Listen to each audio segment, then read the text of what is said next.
Welcome to Goblin Grenade Podcast, Episode 6. Yes, that's right, ladies and gentlemen.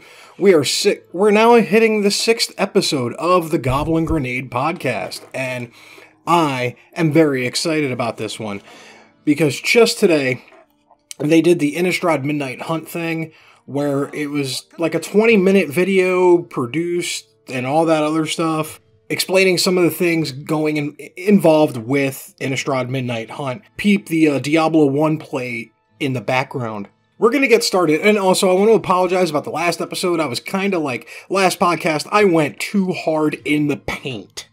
I'm not going to lie, but I'm not going to hide how I felt and still feel about certain things that Wizards as a company does, especially when it comes to Arena. We'll get to that topic way later in the podcast.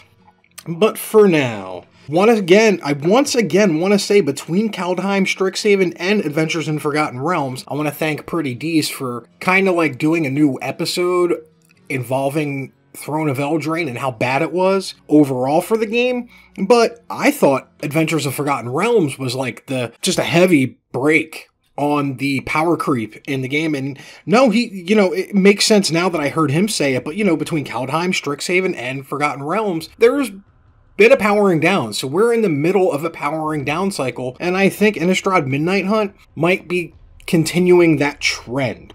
So basically, they went over things. The setting is trying to fix the Eldrazi and the moon from the last time we were in Innistrad, and it's messing up the day-night cycle. So it's way less day, a lot more night, and it's kind of led to this pseudo war going on between the humans, vampires, and werewolves. Werewolves are killing humans at a exponentially rapid pace. Vampires are mad at the werewolves because they're killing their food supply, and they're not really doing anything yet. That's what the next set in Innistrad, Crimson Vow, will be dealing with. But the vampires are just kind of watching the werewolves and the humans fight each other, and they're going to take it from there. I am absolutely in love with the art style right now of this set. It's very, Innistrad's always been about gothic horror, gothic imagery, vampires, werewolves, undead, and they're really keying in on those things a little bit harder than the last couple of sets. Because, since Ikoria, it's been a playful time in Magic's storyline right now, especially considering what happened with War of the Spark. We do have new mechanics going in. We're gonna, I'm gonna say the old mechanics of Investigate and Flashback make a return. Investigate is basically make a clue token, and a clue token is 2 and tap the artifact to sack it to draw a card. Flashback, you can cast it for its flashback cost as long as it's in the graveyard. Two interesting mechanics coming back. But Decay, I didn't catch everything about Decay, but basically, if there's no creature with Decay and you do something, you make a 2/2 zombie. And then Disturb is basically casting it from the graveyard, but you're casting creatures and whatnot from the graveyard, and it's transforming. So the card is double-sided. On one side, you'll say have like a 1/1, and then when it dies, you cast it for Disturb cost, and it comes back into the battlefield flipped over. So I like that mechanic, because that's going to lead some graveyard shenanigans, which Innistrad is definitely known for. Then there's the Coven Keyword. It's a mechanic, basically, if conditions are met, you do stuff. And that was when they previewed Sagara. Basically, when you attack and you have like 3 other humans, I think, reveal or look at the top 5 cards of the library, put a human from that into your hand. As long as you meet the requirements to do the Coven mechanic, you're gonna get to do some cool stuff. I also dig the way that they're redoing the transform mechanic between the Disturbed and what seems to be coming up, a couple of interesting ways to transform cards, sometimes at random, sometimes not. The new dual lands, they're not, Plains Forest. They tap for either. They're check cards, but in a different style, I think, if I'm not mistaken. Basically, it checks to see if you have 2 or more land cards in play. If it's the first land you've put in, it comes into play tapped. If you have 3 lands in play, it comes into play untapped. The full art Eternal Light lands, good goodness. I haven't seen... I'm going to sound like a super nerd right now, but I have not seen sexier cardboard than the Unhinged, or the last Unset I think it was Unstable. Those lands are gorgeous, and these ones are just about as gorgeous. Those type of, what they're calling Equinox frames, are actually not just for the lands, but they're also for the creatures. So cool, you're going to have 3 different types of cards. The standard card, the Equinox frame, and the borderless card. They revealed Arlen being a dual-faced planeswalker. Both sides are a planeswalker, her human side and her werewolf side, so it, flavor win, if you ask me, considering what's happening on Innistrad at this point. The new Daybound and Nightbound cycle, it's going to kind of act like City's Blessing and Monarch. It's going to check to see if certain conditions have been met.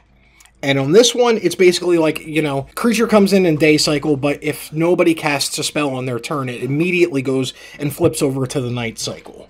The Werewolf Commander Tovar, Gruul, in the set, Gruul's getting card draw as if it needed any more. And then they revealed one of the Commander Precons is going to be Lenore. We'll get into her when we go into spoiler section for the cards in a little bit. Then, new Teferi was revealed, not his abilities, just the artwork, and it looks great. I'm not a fan as much of Teferi, but considering where we are right now with the powering down, here's my prediction for what this Teferi might be. It's going to be a 5-drop. I don't know if it's going to be 3 white-blue or 3 blue-blue, but it's definitely going to be one of those 2 colors. It's going to start with 4 loyalty. It's +1. Because he's a time mage, I think he's going to switch from day cycle to night cycle automatically. That would be in flavor with this set.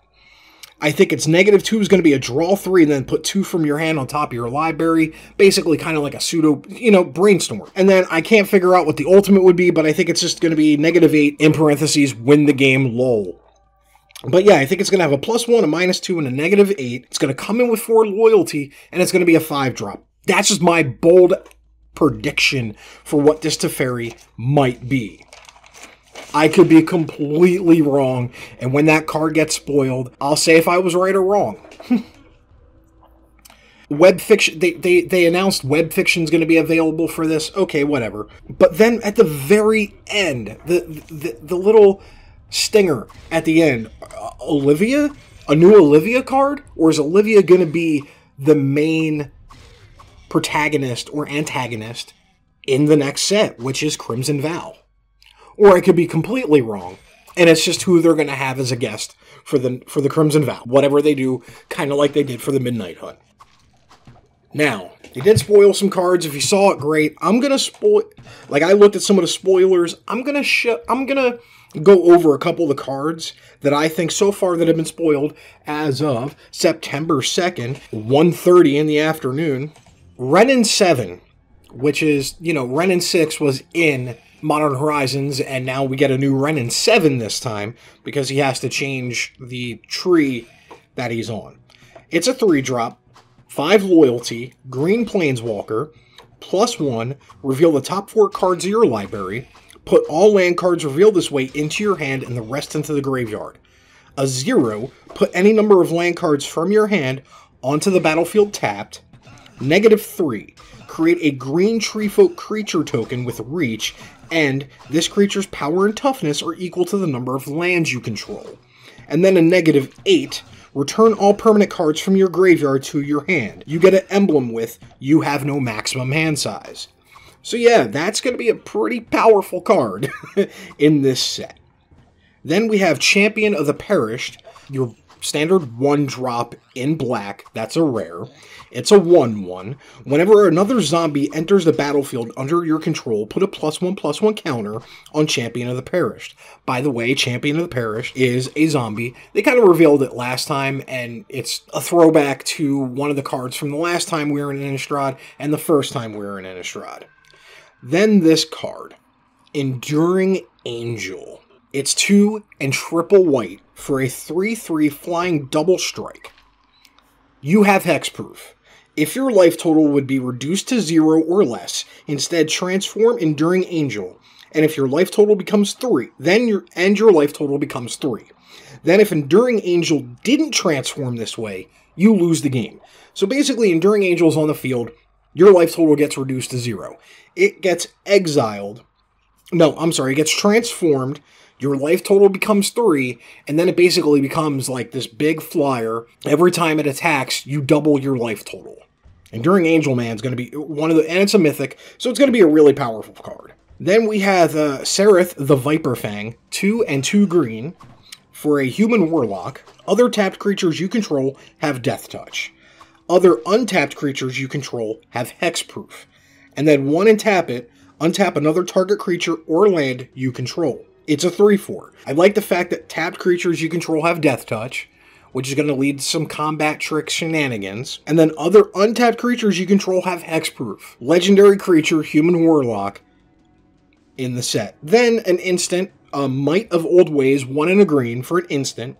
Target creature gets +2/+2 till end of turn. Then it has Coven. If you control 3 or more creatures with different powers, draw a card. So you cast this card if you have something with like Hexproof, Lifelink, Flying, whatever. Then you get to draw a card out of it. So it's a 2 mana, +2/+2, with the potential upside of drawing a card in green. Galvanic Iteration. It's a blue and a red for an instant. Whenever you cast your next instant or sorcery spell, copy that spell. You may choose new targets for the copy. This is a Strixhaven mechanic about copying and whatnot, and they're kind of leaning into Izzet. I think Izzet for the next couple sets is going to be all about copying spells, but it's also got Flashback 1 and a blue and a red. You can copy at least 2 spells this way, if not more. But then, you know, as I said, they spoiled Lenore, Autumn Sovereign, as the Commander Precon. And it's 2, a green, and a white for a 0/4 legendary creature, human noble, with Coven. At the beginning of combat on your turn, put a +1/+1 counter on up to 1 target creature you control. Then, if you control 3 or more creatures with different powers, draw a card. So kind of same thing with the Might of the Old Ways, but it's always got it at the beginning of combat on your turn. So yeah, I'd like to see that Commander Precon happen, because it seems like a pretty good Selesnya Commander Precon. And that was, so far, my thoughts on the new Innistrad Midnight Hunt coming out. I'm kind of liking the flavor, even though I'm not really a flavor lore guy anymore. Overall, the card mechanics, from what they revealed so far, definitely appropriate power level considering the last few sets that we've had in Standard. First 16 minutes or so, we've been happy, we've been joyous, we've been kind of digging the new set. Now we're going to get into the BS. And oh boy, do we got something for you. We have Arena. I'm basically going to be bitching about Arena, so if you've already heard me bitch about Arena, I'm not going to be swearing as much. I don't even think I've sworn at all this video. The podcasts themselves are going to be uncensored. From now on, I'm going to make a concentrated effort to not swear all the time. So Arena has had numerous netcode troubles. If you ask me, it was a botched release of the Jumpstart Historic Horizons, because there's been so many patches and then they stopped. At this point, I am afraid to open up Arena because of what's happening in Arena at this very moment. From what I've been able to gather and look through various sources and whatnot, I'm not gonna lie, a lot of this I was keyed in on by Desolator Magic. I don't agree with a lot of what Desolator says, but when it comes to Magic, the mofo's on point. So, apparently, the people who originally programmed Arena no longer work for WOTC. Okay? You can probably look, I don't know if they've been filled, but apparently there's been tons of job openings from Arena, for Arena programming, okay? No big deal. Sometimes that happens in these type of games. The original team, over time, just doesn't, they move on. They move on to different things. It seems as if, for the longest time, Wizards of the Coast basically took the lowest bid for contracting out the programming for Arena, okay? Lowest bid, that's no big deal. That always happens. If you're a company, whether it be in construction or making airplanes or whatnot, the lowest bid usually gets the win. Wizards of the Coast is notoriously cheap We can see this with them killing pro play. We can see this with the card stock being Pringles on rares when you open them. If you don't know what I mean, basically you open up a brand new, spanking brand new foil, and more times than not, it's going to be curled. Here's another way that they're notoriously cheap. They heavily rely on non-WOTC staff, content creators, to promote their games. I want you, if you want, to pause this video right now, go on the YouTube, and just type in Magic the Gathering, and then hit enter on the search bar in YouTube.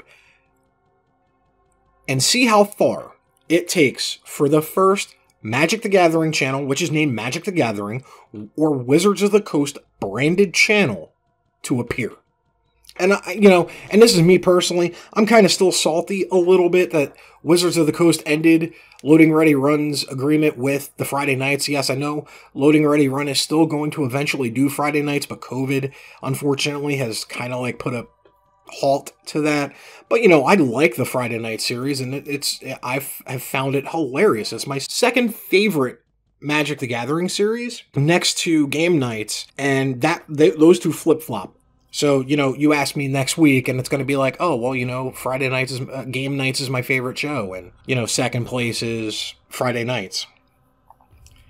So, as I said, they most likely took the lowest bid for the netcode team, or programming, and there's already been some weird errors that happened recently, where they screwed up some of the dailies resets.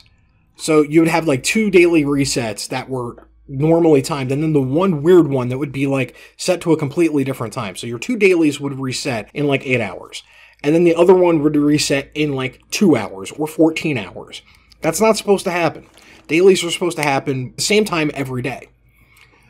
And it turns out that you can pretty much find the location of where the new programming team is, and it's no fault of their own. Their company took the bid. They won the low bid war. None of these programmers have had anything to do with the programming of Arena since its inception. And if you want to see how bad that can get, I want you to refer, if you're a wrestling fan, to look at the last WWE 2K20 game that was released. That's what happens when you bring in a brand new team using the engine that the previous team built. Stuff gets weird really, really fast, and stuff gets tragic really, really fast. So my hope for the new programming team is, I'm hoping that within the next few months, but I'm hoping they at least can get a grasp on the programming of Arena, and hopefully future patches within that time for, Midnight Hunt, but for Crimson Vows update, it'll be a lot smoother than it has been. That being said, I can't believe that accounts now are being wiped. Like, you log into your Arena account, and it's very rare to happen, but some people have had their entire account wiped. No decks, no cards, no nothing, no wild cards, no nothing. Like, you lost everything. And Wizards is trying to fix this as fast as humanly possible. But it's so bad that they've gone almost virtually silent. Direct challenges are broken. You can apparently, if you accidentally reject a direct challenge from a friend, you apparently break the direct challenge system for your account, and you can't direct challenge anything or anyone anymore. So that's another thing they're going to be fixing. So between the accounts being wiped, the direct challenge error, the fact that Book of Exalted Deeds as of this recording has been unbanned for almost 10 days. In Standard 2022, Book of Exalted Deeds was banned because of the interaction between that and Faceless Haven. It basically makes an unwinnable game. When the last set of updates came out, they accidentally unbanned Book of Exalted Deeds. Oops. Then there's this one, the draft glitch. This one is pretty rotten. You may say nobody's going to be doing this, but when, you're paying money to draft in Arena, you are going to get a couple of bad apples that are going to be doing this. And here's the thing, and I have it listed on my notes, draft glitch. You go into a bot draft, and it only works in bot drafts. You don't like the first pack that you get, you don't like your rare, you don't even like any of the uncommons that happen, you don't get anything good, do not pick. Okay, what you do is you don't pick, and then you log out for a few hours because of the way the programming works, log back in, and then boom, re-enter that draft, and you're going to have a brand new pack. Because what happens is on the back end, it logs you out for inactivity on that bot draft, but you've already paid for it and you didn't pick, so it just re-enters you into that draft. Acts like a brand new draft has happened. Okay, you can cherry pick if you felt like it to get your best pick. But that's not all, ladies and gentlemen. The bot draft system isn't as random as we've been led to believe. Once again, this was from Desolator, and he usually backs his stuff up too, and I'm gonna take him for his word for this, but he usually he knows what he's talking about when it comes to Magic the Gathering. The packs are mapped, in a sense that, say you get Lair of the Hydra as your pack 1 pick 1 in the bot draft in Adventure of Forgotten Realms. You can map exactly the 8 packs that are at that table. If not more. You can probably map all 27. But you kind of know what you're going to get what's going to be in the pack 2 that you're going to get past. And what's in pack 3 that you're going to get past. And what's in pick 4 that you're going to get past. And what's in pick 5. And so on and so on. So you can legitimately find out all 27 packs in order of the draft and basically go, okay, I'm going to pick this first. Then in the second pack, I'm going to get picked this, so I'm going to get that, because I know this bomb, uncommon, common, is going to be wheeled back. That's pretty bad. That is really, really bad. And I'm not going to lie, it's unfair, but see, I don't think it's as rampant as people are making it out to believe. Because worst case scenario, you're waiting an entire day to make your pack 1 pick 1. And I know some people, some sweats, would be like that. I don't think the vast majority of Magic the Gathering players are doing that. I actually think it probably is only 1% of the arena accounts that would have the gumption and the balls to do it. But unfortunately, the data has been backed up. It's true. These packs in bot draft are inadvertently mapped. So yeah, Arena's got a lot of things to fix. And I'm going to end this by, logging into my Twitter that I never use. We're going to go into Arena. 3 hours ago, they kind of spoiled Arlen. Actually, let me see that, because late, you didn't get it. Arlen, the Pack's Hope, is 2 and a red and a green. For a front side, it's daybound. If a player casts no spells during their own turn, it becomes night next turn. 4 loyalty, +1, until your next turn you may cast creature spells as though they had flash. And each creature you control enters the battlefield with an additional +1/+1 counter on it. -3, create 2 green wolf creatures. 2 2/2 green wolf creature tokens. Then when it goes to Nightbound, it becomes Arlen the Moon's Fury with 4 loyalty, Nightbound. If a player casts at least 2 spells during their own turn, it becomes day next turn. 4 loyalty, +2, add a green and a red to your mana pool, and then a 0.